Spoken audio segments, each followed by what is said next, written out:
Assalamualaikum warahmatullahi wabarakatuh. Halo semuanya, perkenalkan nama saya Dimas Petrifikasa dan pada kesempatan kali ini saya akan mempresentasikan mengenai PSHP nomor 12 laporan operasional. Saya dari Komplok 8 bersama rekan saya Sari Utami. Next. Ini adalah rincian pembahasannya dari 1 sampai 6. Yang pertama akan saya bahas mengenai latar belakang dari PSHP nomor 12 dan juga latar belakang dari laporan operasional. Sampai nanti saya akan memberikan contoh kasus mengenai laporan operasional yang saya dapatkan. Next. Oke, kita mulai dari latar belakang.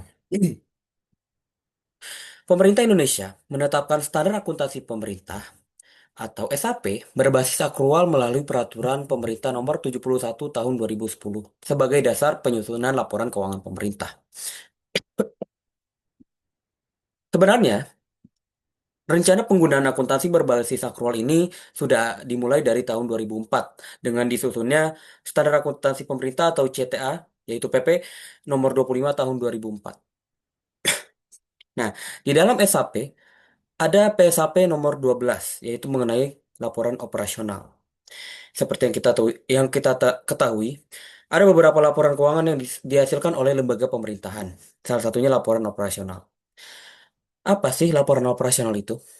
Laporan operasional adalah laporan yang berfungsi untuk menggambarkan sejauh mana pemerintah menghasilkan dan menggunakan sumber daya ekonomi dalam menjalankan fungsi-fungsinya.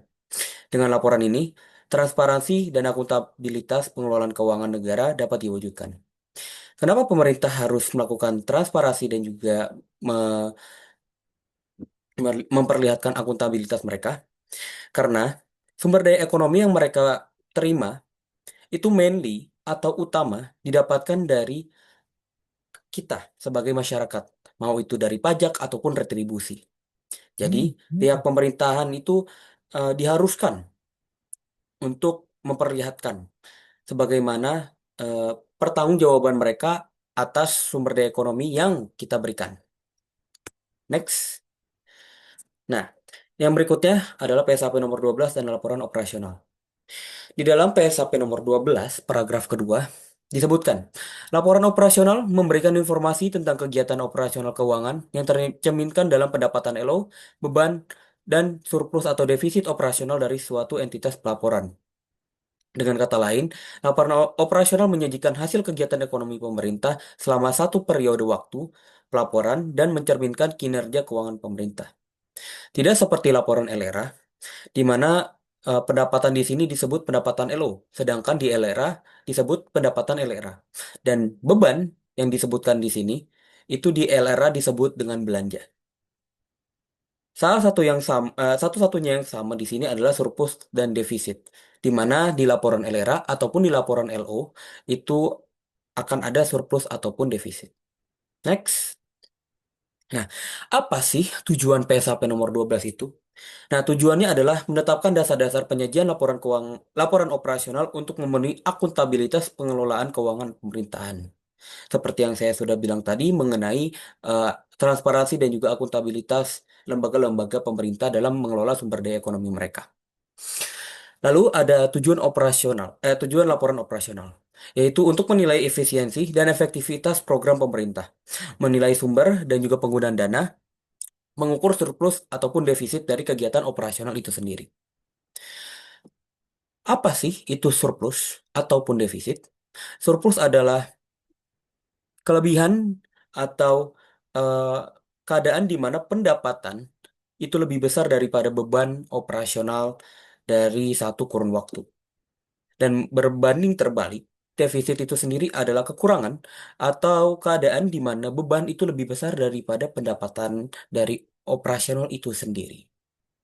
Nah, di PSHP nomor 12 ini digunakan oleh seluruh entitas pelaporan dan entitas akuntansi, baik pemerintah pusat maupun daerah. Dalam menyusun laporan operasional yang menggambarkan pendapatan atau bisa dibilang pendapatan LO, beban, serta surplus atau defisit operasional dalam suatu periode tertentu. Bisa setahun ataupun bisa triwulan, itu tergantung dengan kebut- eh, kebijakan pemerintah dan juga kebutuhan dari laporan operasional itu sendiri. Next. Nah, laporan operasional tentunya tidak hanya menyajikan angka, tetapi juga menyajikan informasi yang harus dianalisa. Nah, manfaat-manfaat dari informasi itu sendiri ada 5. Yang pertama adalah menunjukkan besarnya beban yang ditanggung pemerintah untuk pelayanan publik. Mungkin itu beban gaji ataupun beban transfer. Lalu yang kedua ada menilai efisiensi, efektivitas, dan kehematan pengelolaan sumber daya ekonomi. Yang sama seperti yang saya bilang di slide-slide sebelumnya. Yang ketiga, membantu memprediksi pendapatan LO di masa depan. Nanti akan saya berikan contoh ataupun format dari laporan operasional. Nah, di salah satu kolomnya itu ada eh, jumlah rupiah dari tahun sebelumnya dan juga tahun eh, berjalan. Nah, dari kedua tahun tersebut eh, bisa digunakan sebagai dasar informasi untuk memprediksi pendapatan LO di tahun-tahun ke depannya. Lalu yang keempat, menunjukkan perubahan ekuitas dana. Ini eh, bersangkut paut dengan surplus atau defisit yang saya jelaskan tadi. Kalau misalnya defisit, maka ekuitas akan berkurang. Jika surplus, maka ekuitas akan bertambah. Lalu yang kelima, melengkapi siklus pelaporan berbasis akrual bersama dengan laporan raca dan juga laporan perubahan ekuitas. Jadi, laporan operasional ini eh, terkoneksi dengan laporan raca dan juga laporan perubahan ekuitas. Berikutnya, ada akuntansi pendapatan LO. Pendapatan LO dicatat pada saat timbulnya hak atas pendapatan atau pendapatan direalisasi, yaitu adanya arus masuk sumber daya ekonomi. Pencatatan dari pendapatan LO ini menggunakan asas bruto, yaitu tidak mengkompensasikan penerimaan dengan pengeluaran. Koreksi ataupun pengembalian pendapatan harus dicatat sesuai periode terjadinya. Oke, di sini perbedaan dari pendapatan LO dan juga pendapatan LRA itu yang paling besar adalah kebijakan akuntansinya, di mana di mana pendapatan LO menggunakan basis akrual, di mana walaupun tidak ada kas terlihat eh, maupun itu kas masuk ataupun keluar, jika transaksi itu ada, maka pendapatan masih bisa diakui. Berbeda dengan pendapatan LRA, di mana harus ada arus kas dan merupakan realisasi anggaran itu sendiri. Next, akuntansi beban. Beban dicatat pada saat timbulnya kewajiban, terjadinya konsumsi aset, dan juga penurunan manfaat ekonomi atau potensi jasa, seperti penyusutan ataupun amortisasi. Koreksi terhadap beban dicatat sebagai pengurang beban di periode yang sama, atau pendapatan lain-lain jika terjadi di periode berikutnya.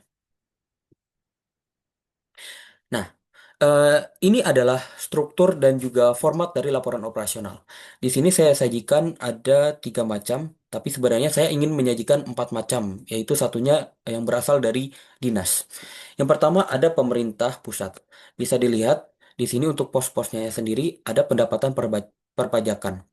Seperti yang saya bilang tadi, karena sumber daya ekonomi mainly atau utama pemerintah itu berasal dari eh, masyarakat.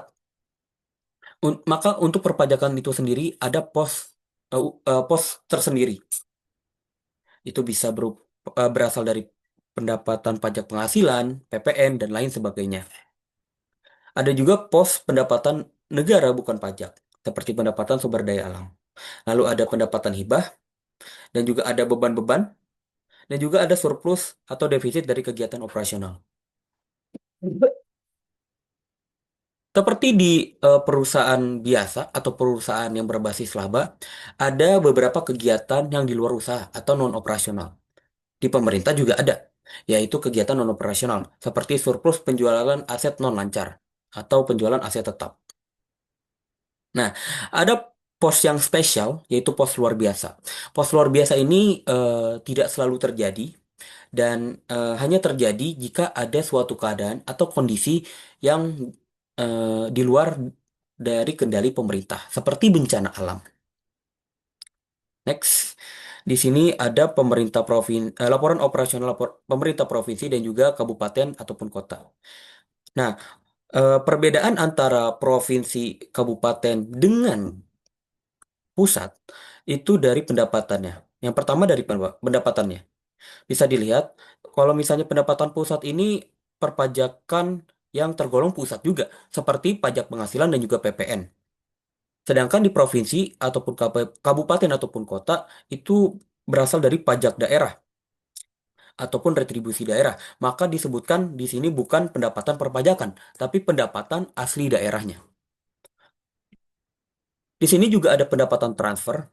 Nah, pendapatan transfer itu berasal dari mana? Yaitu berasal dari pemerintahan pusat.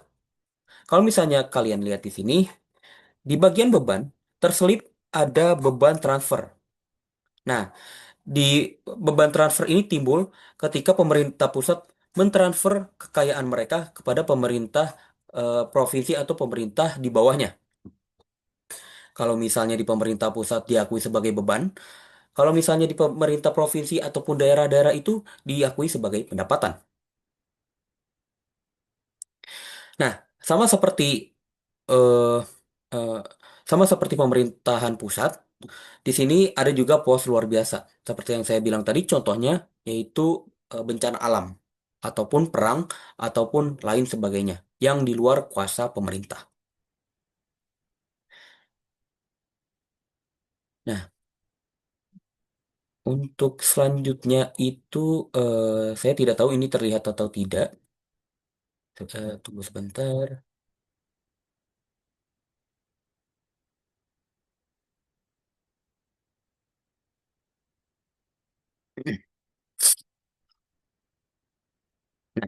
Eh, saya tidak tahu terlihat atau tidak di layar, tapi di sini saya ada contoh laporan operasional dari dinas. Saya ambil dari pemerintahan Kota Banjar, yaitu Dinas Lingkungan Hidupnya. Bisa dilihat di sini, tidak ada pendapatan dari perpajakan, yang ada hanya retribusi daerah.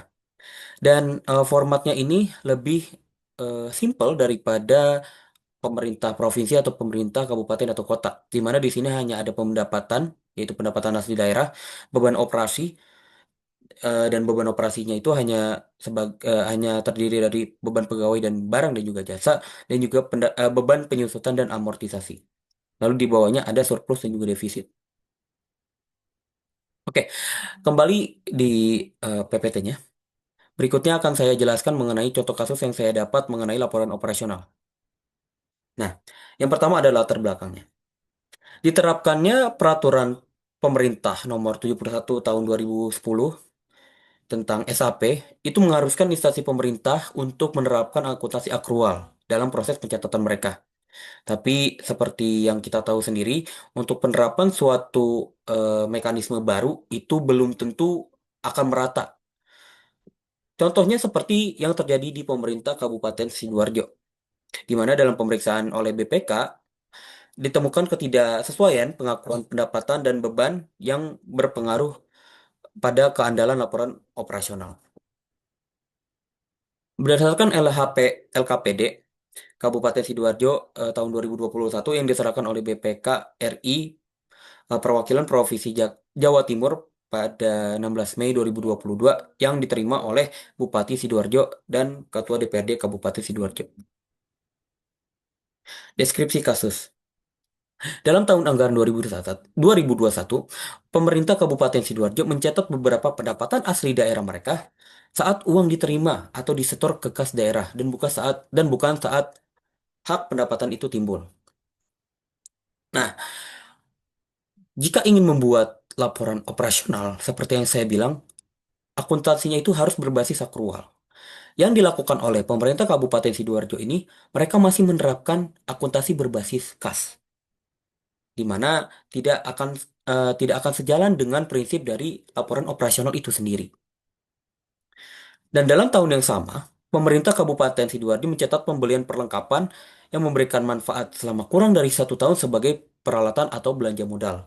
Di mana untuk pos belanja modal ini, maksudnya untuk pos peralatan itu sendiri itu hanya boleh dimasukkan untuk eh, pembelian peralatan yang umurnya itu lebih dari 1 tahun.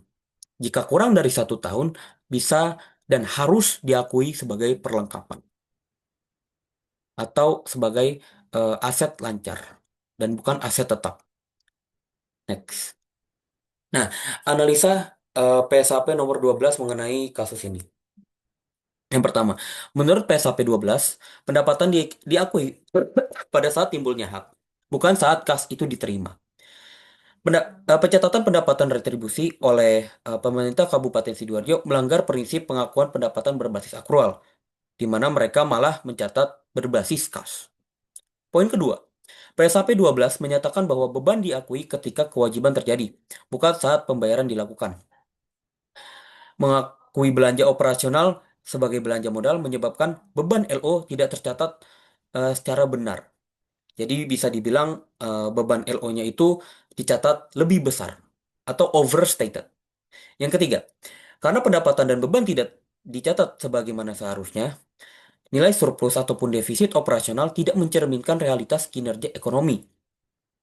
Jadi, surplus ataupun defisit itu disajikan secara tidak benar dan bukan dengan keadaan sebenarnya.